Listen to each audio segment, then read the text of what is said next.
Bapak Arifin Yusuf MPD, selaku pengampu dosen mata kuliah Seni Budaya dan Prakarya. Tujuan pembuatan video ini adalah untuk memenuhi tugas ujian akhir semester pada mata kuliah Seni Budaya dan Prakarya, program studi pendidikan guru madrasah ibtidaiyah semester 3.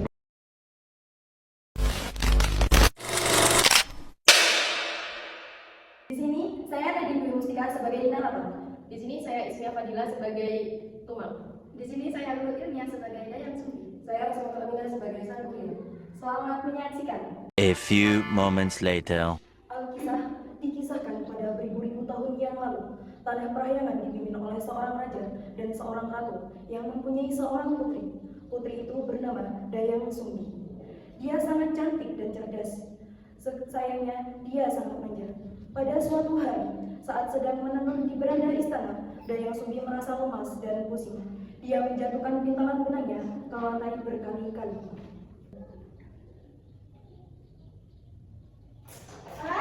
Jatuh lagi. Aku malas mengambilnya.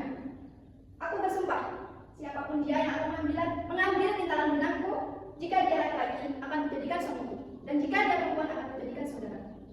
Setelah kata-kata sumpah itu diucapkan, datanglah seekor anjing sakti yang bernama Tumang. Ini pintalan benangnya Putri. Hah? Kok seekor anjing mau minta benangku? Berarti tak mau aku harus memenuhi sumpahku untuk menikah seekor anjing. Kemudian, Dayang Sumbi dan Tumang menikah dan hidup bahagia hingga mereka memiliki seorang anak yang berupa anak manusia, tetapi memiliki kekuatan yang amat sangat sakti seperti ayahnya. Dia diberi nama Sang Kuryang. Dalam masa pertumbuhannya, Sang Kuryang selalu ditemani bermain oleh seekor anjing bernama Tumang, yang dia ketahui hanya sebagai anjing yang setia, bukan sebagai ayahnya. Sang Kuryang tumbuh menjadi seorang pemuda yang tampan dan gagah perkasa. Pada suatu hari, Dayang Sumbi memanggil putranya, Sang Kuryang. Sang Kuryang. Iya, Ibu. Karena ibu kan akan mengadakan suatu pesta. Pergilah, kamu berusaha di hutan sama si Tumang. Baik, Ibu. Tibalah Sang Kuryang di sebuah hutan. Kemana lagi ya supaya aku bisa mendapatkan seekor rusa? Dari tadi pagi sampai siang, aku menjelajahi hutan ini, tapi tak temui seekor rusa pun. Aku lelah sekali. Maafkan aku Tuhan, terpaksa pada ini harus kutunjukkan padamu. Dengan sangat terpaksa dia mengambil sebatang panah dan mengarahkannya pada Tumang. Dan tak lama kemudian si Tumang sadar. Bunda, Ibu, ini daging rusa hasil tanah. Terima kasih sayang, kamu hebat sekali. Ibu sangat gembira, kamu sudah pintar berbisa ekor rusa. Ya, Ibu, sama-sama. Setelah menerima daging buruan Sang Kuryang, Dayang Sumbi melanjutkan acara pestanya. Sesaat setelah pesta usai, Dayang Sumbi teringat pada si Tumang. Di mana ya si Tumang? Dari kemarin kok nggak kelihatan dia? Coba aku tanyakan pada Sang Kuryang. Sang Kuryang, Sang Kuryang, Apa Ibu? Ada apa Ibu begitu? di mana si Tumang? Dari kemarin kok nggak kelihatan? Sepertinya hari terakhir kemarin dia ada bersamamu. Terus sekarang kemana dia? Tuhan sudah mati Ibu. Hah? Mati? Kemarin waktu aku berburu di hutan, sudah dijelajahi semua hutan dari pagi sampai siang. Tapi aku tidak menemukan rusa seekor pun. Aku tidak ingin mengecewakan Ibu. Jika aku pulang dan membawa hasil buruan, terus aku arahkan panahku pada si Tumang. Kemudian dagingnya aku serahkan kepada Ibu. Apa? Jadi daging yang kau serahkan pada ibu itu dagingnya si Tumang? Betul Ibu. Hah? Dasar anak tak tahu diri, dasar pembunuh. Bukan main marahnya Dayang Sumbi. Begitu mendengar cerita itu, tanpa sengaja ia memukul kepala Sang Kuryang dengan sendok nasi yang dipegangnya. Sang Kuryang pun akhirnya terluka. Aduh, kenapa Ibu memukulku? Sedemikian rupanya Ibu padaku. Sampai kecewa pada Ibu. Baiklah, untuk menebus kesalahanku, aku akan pergi. Sang Kuryang, jangan pergi nak. Ibu sangat menyesal sudah melukai dan mengatakan kau sebagai pembunuh. Ibu sangat sayang padamu, kembalilah nak. Tapi sayangnya semua sudah terlanjur. Sang Kuryang pun tetap berlalu pergi meninggalkan ibunya. Dayang Sumbi pun berdoa kepada para dewata agar bisa dipertemukan kembali oleh putranya. Doanya didengar para dewata mempunyai kayangan. Bertahun-tahun kemudian, Sang Kuryang yang telah melenggang buana di seluruh penjuru bumi memutuskan untuk kembali ke kampung halamannya. Sesampainya di sana, Sang Kuryang terkejut karena semuanya sudah berubah.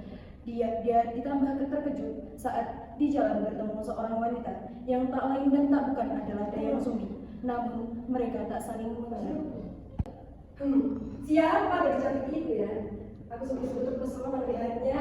Aku ingin berkenalan dengannya dan ingin meminangnya jadi istriku. Siapa pemuda tampan itu? Dari tadi memperhatikanku. Aku jadi gak apa-apa dibuatnya. Pemuda tampan itu sangat mempesona. Aku mau jadi istrinya jika dia mau melamarku untuk jadi istrinya.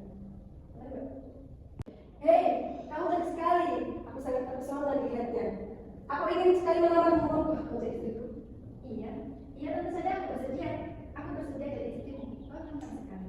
Terima kasih. Pada suatu hari, Sang Kuryang minta pamit untuk berburu. Ia meminta kepada Dayang Sumbi untuk merapikan ikat kepalanya.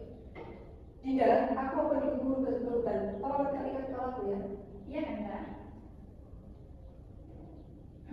Di kepala calon suamiku ini ada luka suka. Dan luka suka ini persis seperti luka anakku dulu yang 65 tahun. Anda, di kepalamu seperti ada luka suka. Luka mana apa itu? Iya betul Dinda. Bukan suka di kepalaku ini karena dulu pernah diberi ibuku. Ibuku sangat marah sekali padaku waktu itu. Setelah kejadian itu kemudian aku pergi tinggalkan ibuku sendiri. Oh, jadi dia anakku, sang Kuryang yang dulu merantau ini tak kembali berada di kehidupanku. Dan remajanya pun juga ternyata mirip sekali dengan anakku sang Kuryang. Di mana ini? Pemuda tampan yang akan menjadi calon suamiku adalah putraku sendiri. Aku hampir menikahi putraku sendiri. Aku harus menggagalkan perminanganku. Nah, sudah selesai. Sudah baik kesepakatan dulu. Aku berangkat dulu ya, Dinda. Iya kan, Bang? Dayang Sumbi pun menjadi bingung. Gimana ya caranya? Aku tidak jadi menikah dengan sang Kuryang. Sang Kuryang kan putraku sendiri. Aku harus cari cara untuk menggagalkan supaya tidak jadi menikah dengan sang Kuryang. Sepulangnya Sang Kuryang dari berburu, Dayang Sumbi mencoba untuk menjelaskan masalahnya. Sang Kuryang, kok ada putraku, Nak? Yang waktu dulu telah memakai kepalamu itu adalah aku. Ini Dayang Sumbi, ibu. Nah, maafkan ibu, Nak.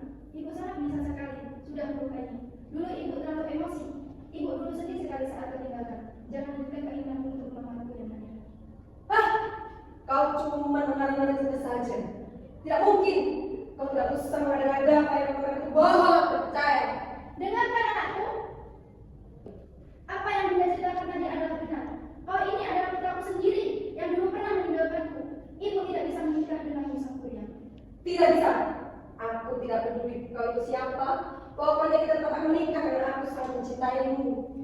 Setelah Dayang Sumbi menjelaskan tentang dirinya, namun hal itu hanya dianggap angin lalu oleh Sang Kuryang. Dayang Sumbi pun berpikir bagaimana caranya supaya pernikahan mereka gagal. Selama berhari-hari, Dayang Sumbi berpikir, akhirnya menemukan juga caranya. Dia akhirnya memutuskan untuk mengajukan syarat perkawinan yang tak mungkin dikabulkan oleh Sang Kuryang. Dia pun menemui Sang Kuryang. Wahai calon suamiku, sang Kuryang, apakah kamu tetap ingin menikahi aku? Tentu saja dari Sumbi cantik tiba cantik. Kalau begitu, aku hendak mengajukan dua syarat jika kamu tetap ingin menikahi aku. Apa syaratnya? Aku ingin kamu membuat bendungan untuk membendung sungai Citarum dan membuatkan sebuah perahu untuk menyeberanginya. Kedua syarat itu harus sudah jadi sebelum fajar menyingsing.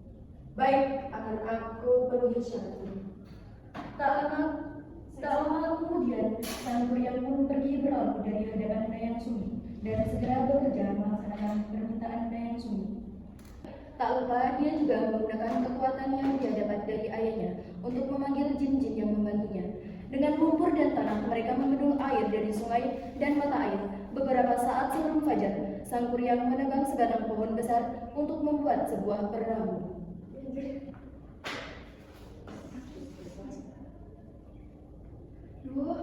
Gimana ini? Bendungan dan perahu sang Kuryang sebentar lagi akan segera jadi. Aku harus cari cara untuk menggagalkan pekerjaan sang Kuryang. Ketika Dayang Sumbi melihat bahwa Sang Kuryang hampir menyelesaikan pekerjaannya, dia berdoa pada dewa-dewa untuk merintangi pekerjaan anaknya dan mempercepat datangnya pagi. Wahai ibu, bangun hari sudah menjelang pagi. Bangun, ayah cepat bangun. Setelah membangunkan warga, kemudian meminta bantuan masyarakat sekitar agar menggelar kain sutra berwarna merah di sebelah timur dan membangunkan ayam-ayam jago supaya berkokok. Suasana malam pun berubah menjadi suasana fajar. Terus apa ya?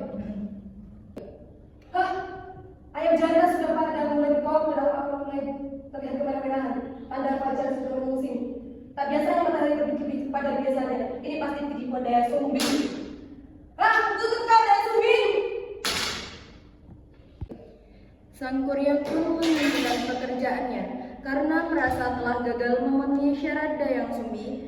Dengan sangat marah dan kesal, dia mengutuk Dayang Sumbi kemudian merusak bendungan yang telah dibuatnya sendiri. Dan desa-desa pun tenggelam karena air bendungan. Lalu sang kuryang pun menendang perahu buatannya sendiri yang hampir jatuh ke tengah laut hingga perahu itu berada dalam keadaan terbalik dan membentuk gunung Tangkuban Perahu. Jadi pesan moral yang dapat diambil dari kisah sang kuryang adalah kita harus selalu menghormati orang tua, berpikir sebelum bertindak, bersikap jujur, dan menyadari bahwa setiap perbuatan memiliki akibat. Sekian, terima kasih. Sekian video yang dapat kami buat, kurang dan lebihnya kami mohon maaf. Kami akhiri. Wassalamualaikum warahmatullahi wabarakatuh.